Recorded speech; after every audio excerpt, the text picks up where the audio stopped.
are people in your life right now who cannot be trusted. Not because they wear it on their face, not because they hurt you loudly, but because they hide their danger behind charm, helpfulness, and subtle manipulation. Carl Jung didn't just study the mind, he studied what people hide. And he made it clear. The most dangerous people are not the loud ones, but the quiet distortions who blend in, pretending to care while quietly dismantling you from the inside. They don't always shout. They don't always abuse. Sometimes they smile. That's what makes them dangerous. That's why you keep missing the signs. That's why Jung made it his life's work to understand not just the persona, but the shadow. Because people don't show you who they are. They show you what they think will work. And if you're not aware, you'll give your time, energy, trust, even love to someone who was never safe to begin with. So Jung laid out 6 patterns, 6 psychological masks, 6 personality types that feel harmless at first, but quietly destroy you if you're not awake. Let's begin. 1. The chronic victim. This is the person who never takes responsibility. Everything that happens to them is someone else's fault. They are always suffering, always attacked, always done wrong. On the surface, you feel bad for them. You empathize. You help. You become emotionally invested in their recovery. But Jung saw this clearly. People who live in permanent victimhood are often hiding deep manipulation. Because if you are always the victim, you never have to be accountable. You never have to change. You never have to confront your own darkness. The chronic victim uses their pain as a weapon. They guilt trip. They twist reality. They pull sympathy out of you and turn it into obligation. You don't help them. You end up carrying them. And the worst part? They don't want healing. They want control. Jung warned us. When someone is always a victim, they have likely fused with their shadow, the part of them that thrives on emotional manipulation under the disguise of helplessness. These people will never change, because to change would be to lose the only power they have, your pity. And if you don't distance yourself from them, you'll start to feel guilty for not being broken yourself. 2. The charming mirror. Jung called this the persona trap, someone who reflects back to you exactly what you want to see. They're agreeable, supportive. They laugh at your jokes. They admire your dreams. They validate your insecurities. At first, they feel like your biggest supporter. But slowly, you notice something strange. You don't actually know who they are, because they're not showing you anything real. They're mirroring you to gain trust. Jung wrote that when a person over-identifies with their persona, they become a mask, and the real self stays hidden, protected, untouched, and unaccountable. The charming mirror is dangerous because they feel safe. But what's behind the mask? Nothing. No substance, no stability, no consistent values. Only the ability to adapt, to mimic, to impress. They're not loyal to you. They're loyal to your approval. And the moment you stop admiring them, they vanish, or worse, turn against you. You didn't meet them. You met your reflection in their performance. And trusting someone like that is like shaking hands with smoke. 3. The passive-aggressive enabler. This one is subtle. They don't openly criticize. They don't fight you directly. They let you speak, and then they suggest. They hint. They undermine. This person will nod when you share your dream, and later say something like, "That's ambitious. I just don't want you to be disappointed." Or, "You're so brave for trying that. I don't think I'd ever risk failing like that." Sounds supportive, right? But it isn't. Jung described this dynamic as the hidden shadow of the helper. These people don't attack your decisions. They slowly erode your confidence through emotional suggestion. They present doubt as concern. They present fear as logic. They present judgment as maturity. And if you're not conscious, you'll internalize their limitations as your own. Jung believed that this type is especially dangerous because they pretend to empower you, while quietly making sure you never outgrow them. Because if you succeed without them, they lose their invisible grip. They lose relevance. And for the enabler, that's a silent ego death. So they clip your wings before you ever take flight, and call it support. 4. The secret competitor. This person isn't competing with the world. They're competing with you. But not openly. They pretend to be your friend. They applaud your success. They act like they're happy for you. But every time something good happens for you, they find a way to make it about them. They minimize it. They redirect the attention. They tell their own story, slightly better, slightly more impressive. Jung believed that this type is driven by unconscious inferiority. They don't hate you. They resent what you reflect back at them, their own inadequacy. And instead of owning that feeling and growing from it, they compete secretly. They copy your ideas and pretend they were theirs. They offer backhanded compliments.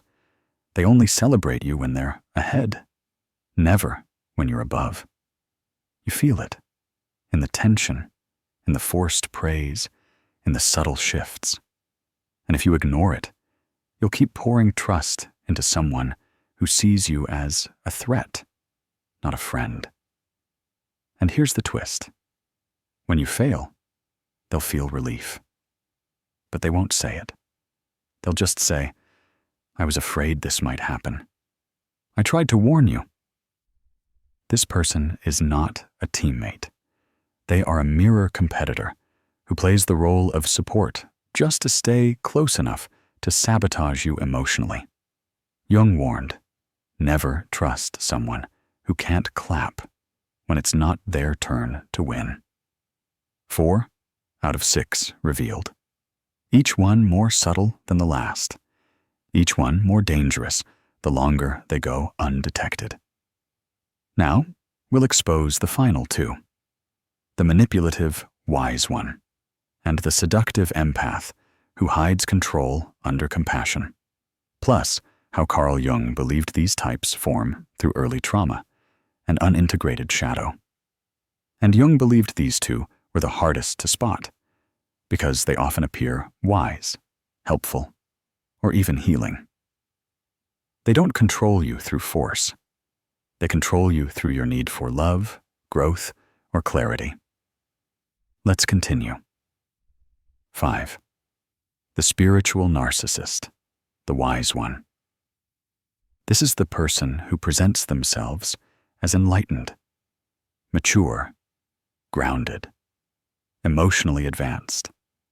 They speak softly. They quote philosophy. They reference healing, alignment, shadow work, and mindfulness. They present themselves as above conflict, above ego. But in truth, they're deeply attached to being seen as superior. Jung would call this a split psyche, where the conscious mind clings to spiritual identity, while the unconscious shadow leaks out as quiet superiority, control, and judgment. The danger: they don't dominate you by arguing. They dominate you by always being the calm one, making you feel emotional, unhealed, or spiritually inferior anytime you push back. They say things like, "Sounds like a trigger you haven't dealt with yet." I'm just holding space. It's not my responsibility to fix your projection. You're still reacting. You have inner work to do. It sounds wise, but it's really a power play. They use emotional language to invalidate your reality. You can't win an argument because they'll never admit to one. You can't confront them because they'll reframe your anger as a flaw in you. And the more conscious you try to become, the more they shift the frame to stay above you, silently, spiritually, untouchable. Jung warned about this especially because the wise one often builds their persona out of unintegrated ego. They didn't kill their ego. They just gave it robes and crystals. They buried it under concepts and called it transcendence. And the more you trust them to guide you, the more power they gain, not by helping you grow, but by keeping you small, confused, and always needing their clarity.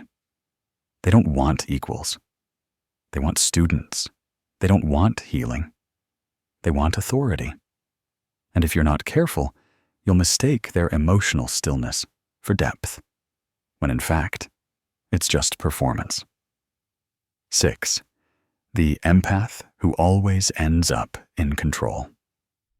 Jung wrote often about projection, how people assign their own needs, wounds, and intentions onto others unconsciously. And the 6th type is a master of this, the empathic controller. They feel everything. They sense energy. They pick up on moods, body language, tension, subtext. They cry easily. They comfort you often. They make you feel deeply seen. At first, this seems like a gift. It feels like connection. But over time, it becomes something else. Control through sensitivity. You start adjusting your behavior so you don't disturb them. You suppress your reactions so you don't hurt them. You hesitate to express frustration because they'll say, "That energy really affects me." And before you realize it, you're not expressing yourself at all. You're managing them because they've convinced you their pain is your fault. Jung warned about this subtle danger, that many people who claim to be highly sensitive are actually projecting unhealed chaos outward and demanding the world organize itself around their wounds. This is where the empath becomes toxic. They don't want connection. They want emotional safety at your expense. And if you fail to meet it, they break down, and you become the bad guy. Suddenly, you're insensitive, you're cold, you're unstable, you're responsible for their spiral. But it's not your spiral. It's theirs, and they've never learned to hold it, so they place it on you. And if you're not careful, you'll spend months, even years, trying to regulate someone who never took responsibility for themselves. You'll mistake emotional chaos for depth. You'll mistake sensitivity for purity. You'll mistake control for closeness. And by the time you realize it, your identity will be wrapped around someone else's emotional storm. That's not love. That's psychological submission. And Jung's advice? Walk away. Because this kind of person will never say they're dangerous. They'll say they're just feeling too much. And unless you are deeply rooted in yourself, you will start to believe them. You'll believe their pain is your fault. Their chaos is your burden. Their breakdowns are your responsibility. But they're not. You didn't break them. You just got too close. The deeper warning. Now that you've heard all 6 types, you might ask, why do these people exist? Why do they move this way? And Jung's answer is brutally clear. because they never met their shadow. So now they make you carry it. They never faced the part of them that's manipulative, so they project it onto you. They never admitted their need for control, so they control people in the name of love, support, or guidance. They never took responsibility for their pain, so they made it your job to fix. These people aren't rare. They're everywhere. And they thrive in spaces where people don't know how to defend their energy.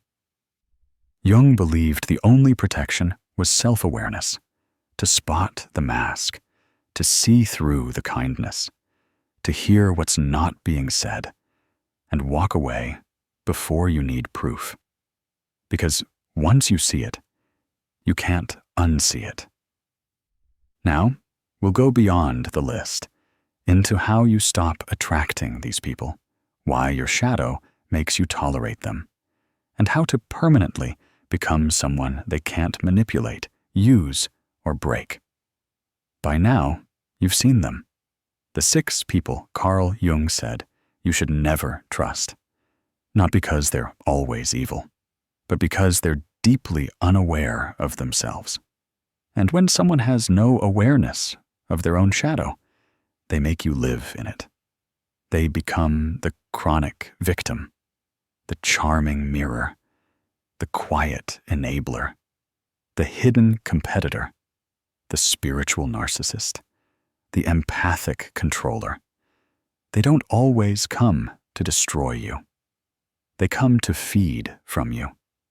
To Jung, this wasn't moral failure. This was a psychic pattern, a survival system of the unconscious trying to hold itself together by externalizing pain, control, and emotional confusion. And if you don't recognize the pattern, you'll think it's just bad luck. You'll think you keep attracting bad people. You'll think you're being punished. But Jung would say you're not being punished, you're being mirrored. Because here's the real warning most people miss. You attract what you haven't integrated. Let that sink in. If you're always attracting manipulators, there's a part of you that's still afraid to stand in your own truth. If you're always surrounded by victims, there's a part of you that needs to be needed in order to feel valuable. If you're constantly betrayed by charming people, you're still worshiping external approval more than internal clarity. That's why this video isn't just about who to avoid. It's about why you tolerated them in the first place. And Jung believed the answer always lives in one place: your shadow. The shadow attracts the mask. Jung taught that the shadow is everything you've repressed. The parts of you were told were too much, or too selfish, or too intense, or not lovable. So you buried them. You became nice. You became helpful. You became agreeable. You became emotionally intelligent. You became whatever would get you accepted. But here's the trade-off. You lost your edge. You lost your instincts. You lost your barrier to harm. Because when you repress your anger, you tolerate disrespect. When you repress your intuition, you ignore red flags. When you repress your self-protection, you keep letting in the people who pretend to love you, and then slowly consume you. Jung didn't want you to become cold. He wanted you to become whole. And to do that, you have to stop pretending that your love is limitless, that your patience is eternal, and that your trust should be freely given. Because it shouldn't be. Not everyone deserves access to you, especially not the people who live unconsciously. Because here's the brutal truth. Some people are not learning. They're just repeating. They've been the same for 10 years. They're not doing shadow work. They're not evolving. They're not growing with you. They're just adapting their language to to hide their same old patterns. And unless you become the kind of person who values inner alignment over outer harmony, you will keep bending for people who wouldn't stretch an inch for you. What to do now? If this video hit you hard, good. It means something in you is waking up. It means you're done being easy to manipulate.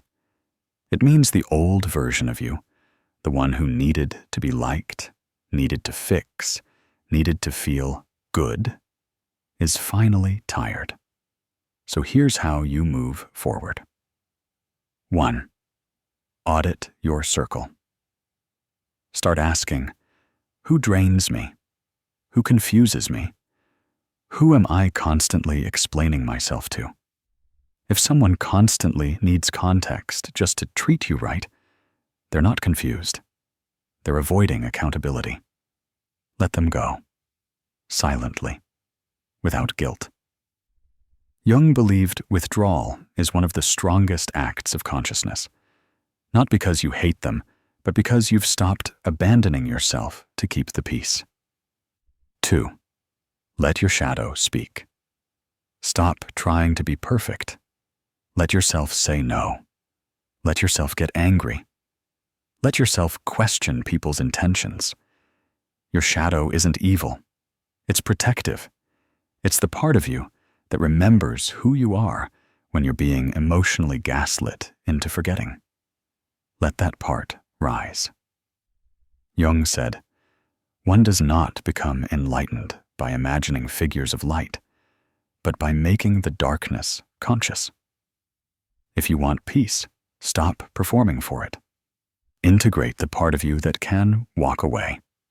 That can set a boundary. That can say, I'm not available for this anymore. 3. Stop explaining.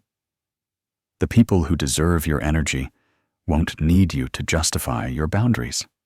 They'll feel them. They'll respect them. And they'll match you with their own clarity. But the toxic ones, they'll demand explanations. They'll guilt trip you. They'll paint you as the problem. Let them. Jung didn't believe in convincing unconscious people to see your light. He believed in becoming so grounded in yourself that their confusion no longer slows you down. 4. Trust what you felt the first time. Most people aren't confused. They're just hoping they're wrong. But you weren't. That moment you felt the energy shift. That moment you hesitated before trusting. That moment your gut said, something's off here. That wasn't paranoia. That was your subconscious reading patterns before your mind caught up. Start listening to it. Because the people Jung warned us about don't show up with warning signs. They show up with flattery. They show up with emotional stories. They show up with alignment and vulnerability and healing talk. But time always tells. And when it does, you better be far enough away that it no longer costs you anything. The final word. Carl Jung didn't want you to fear the world. He wanted you to stop fearing your own knowing. The more shadow you integrate, the fewer toxic people get close. Not because you're hiding, but because your energy no longer gives them entry. You stop explaining. You stop fixing. You stop justifying your standards.